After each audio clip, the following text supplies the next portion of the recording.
had just moved to a quiet town in upstate New York, trying to escape my past, start over. Name's Sam.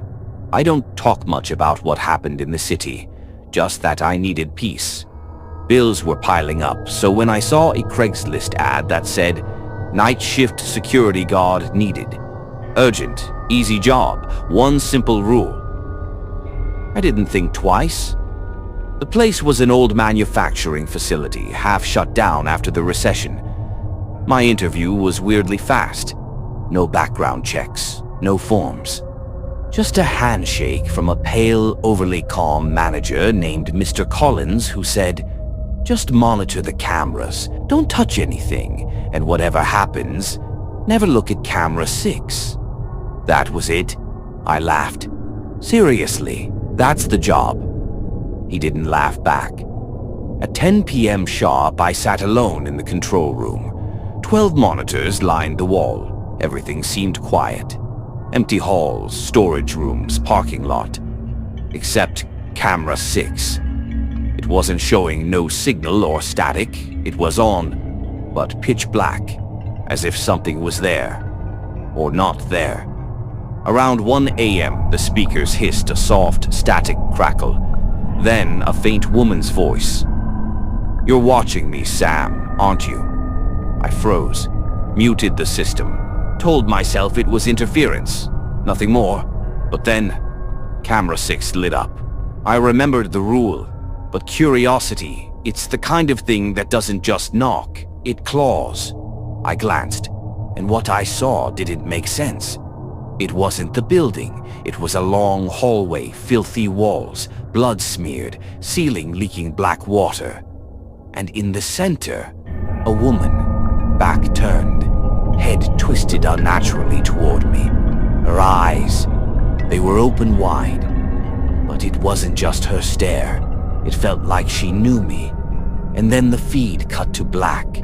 Silence fell over the building. Heavy silence, the kind you feel in your lungs. Then came the knock. 3 times, loud. I asked through the intercom, "Who's there?" No reply. Another knock, this one angrier, like a fist. I stepped out slowly, flashlight in hand. No one. But on the floor, 5 wet, barefoot footprints leading toward the control room. Back inside, camera 6 was active again. This time, the woman wasn't standing still. She was walking toward the camera, step by step, slow, intentional. And just before she reached it, static, then a text appeared across the monitor. "You looked." I panicked. Opened the desk drawers, found old files, security logs, past guards. The name Dale stood out. The last guard. His record? Terminated. Disappeared mid-shift. Last seen looking at camera 6. I pulled out the building blueprints. Hidden in one corner, a room that wasn't on the modern map. Room Z. The layout matched the angle of camera 6. I had to see it. The hallway to room Z was colder than the rest. Stale air. Smelled like mold and metal. I found a chained steel door at the end, broke the lock. Inside was the same hallway I saw in the camera red walls. Water dripping. Time felt slower, like the air itself was resisting me. And there she was. Same woman, same stare, unmoving, until she opened her mouth. But the voice didn't come from her lips. It came from behind me. "Sam." I turned. She was inches away. Only she had no eyes, just empty sockets leaking black water. Her breath scorched my skin. I couldn't scream, couldn't run.